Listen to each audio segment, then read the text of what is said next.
बहनों, हम सभी लोगों को नमस्कार कर रहे हैं। मित्रों,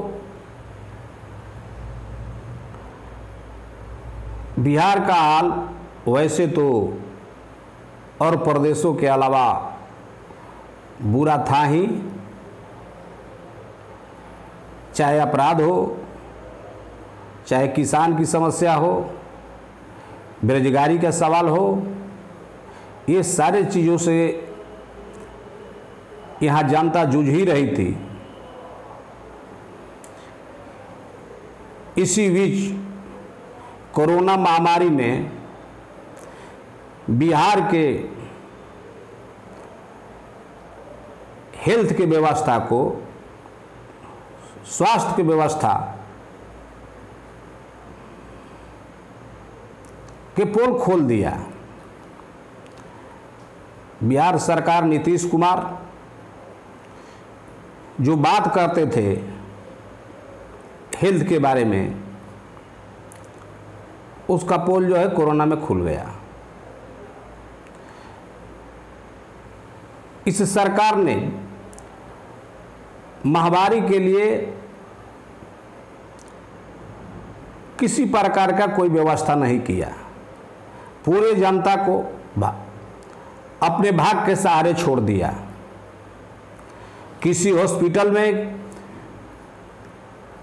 बेड नहीं, कहीं ऑक्सीजन नहीं, कहीं वेंटिलेटर नहीं, यहाँ तक कि एक भी डॉक्टर भी मौजूद नहीं सरकारी अस्पतालों में। जितना जनता कोरोना से नहीं मरी है, उसके 50 गुना अन्य बीमारियों से मर गई है। और तो और बहुत से ऐसे डॉक्टर हैं जो कोरोना महामारी में जो प्राइवेट अपना हॉस्पिटल चलाते थे, अस्पताल चलाते थे, सारे के सारे अपना बंद कर दिए। वो सरकारी में देख रहे थे, न प्राइवेट में देख रहे थे। और सरकार का शिकंजा जो है उनके ऊपर से बिल्कुल खत्म। सरकार का, प्रशासन के ऊपर से शिकंजा जो है, नियंत्रण जो है, बिल्कुल जो है खत्म हो गया है।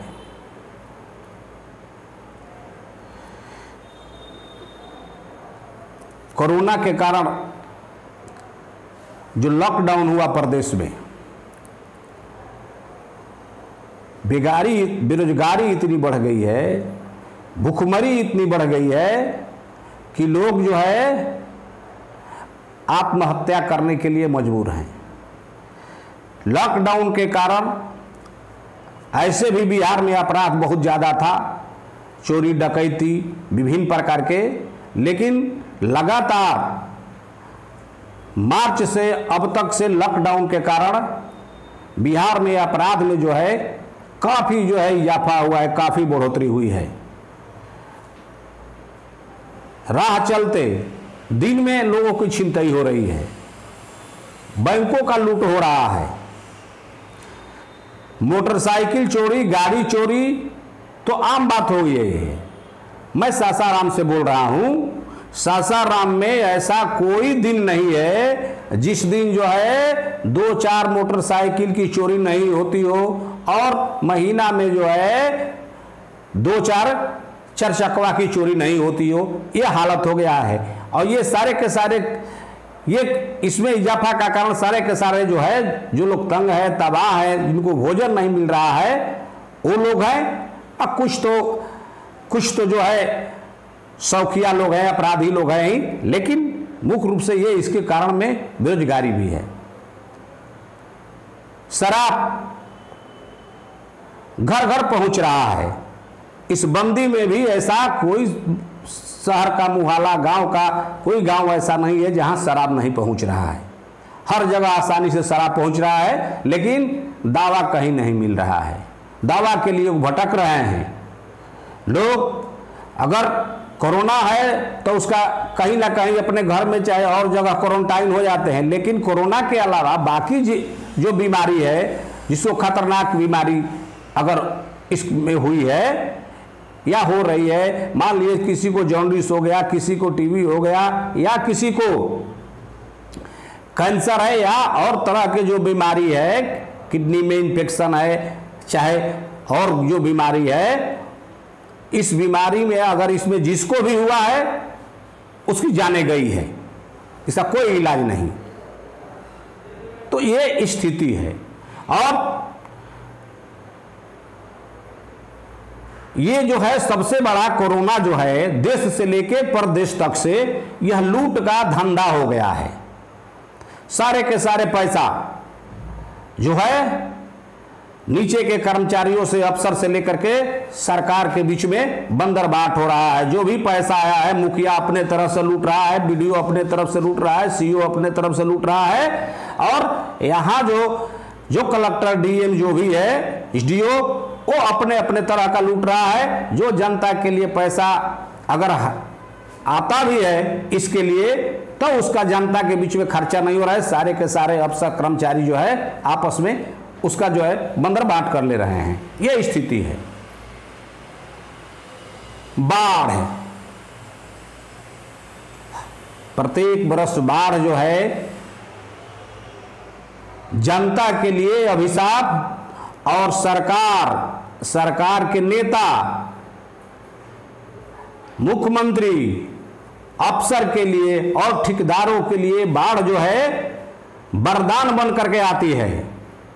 जनता मुसीबतें झेलती है, अपने परिवार खोती है, अपने धन दौलत खोती है, लेकिन सरकार और नेता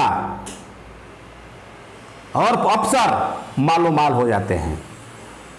इन साल अगर जो भी पुल पुलिया बना है वो अगला सालों खत्म हो जाएगा। अभी आपने सुना कुछ दिन पहले कि करोड़ों करोड़ों रुपया के लागत से पुल बना था, और 1 महीना पहले उसका उद्घाटन हुआ था, 2 महीना, और पुल जो है बाढ़ से टूट गया। ये सारे के सारे क्या हो रहा है? पुल बनता नहीं है, रोड पूरा कंप्लीट नहीं हुआ, तब तक से पीछे से रोड जो है टूटने लगता है। ये क्यों?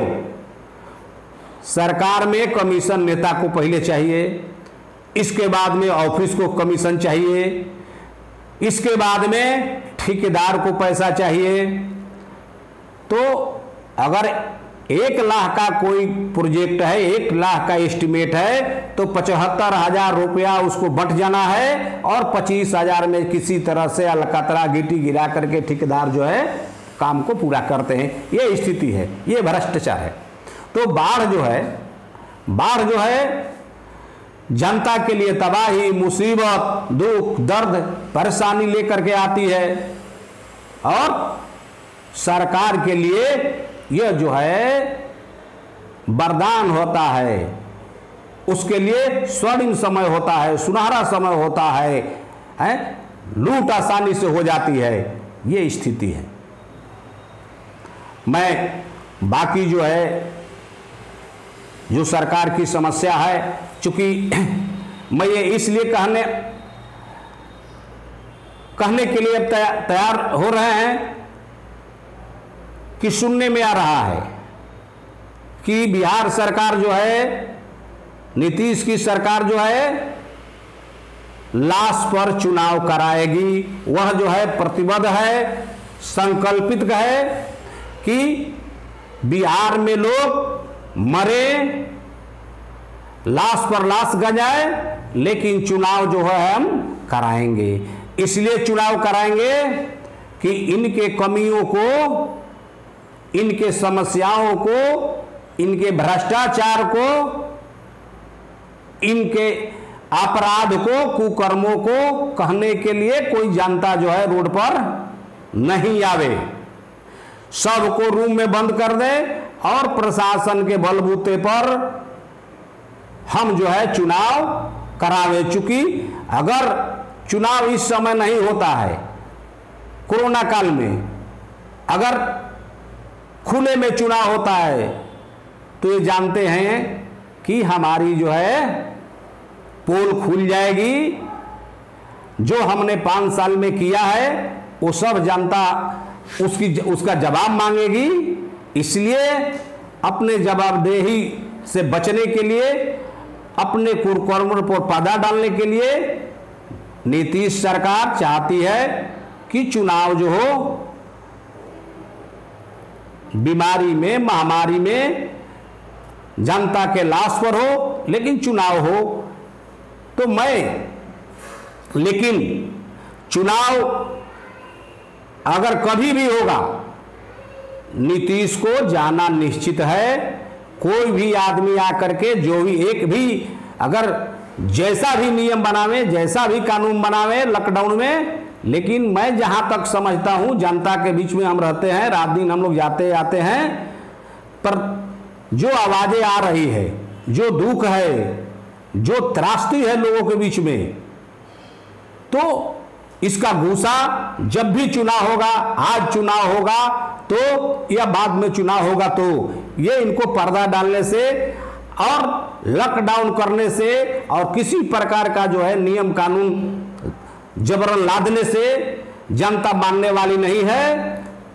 जनता की भागीदारी चुनाव में जबरदस्त होगी और चुनाव में जनता जो है अपने गुस्सा का जो है बदला लेगी, समस्याओं का गुस्सा का जो है इजहार चुनाव में करेगी और इसका परिणाम जो है इस सरकार को मिलेगा, निश्चित मिलेगा। इन शब्दों के साथ मैं जो हमारे भाई बंधु जो वीडियो देख रहे हैं सबको जो है मैं प्रणाम करता हूं, नमस्कार करता हूं। जय भारत, जय भीम, जय जगदेव, जय बुद्ध।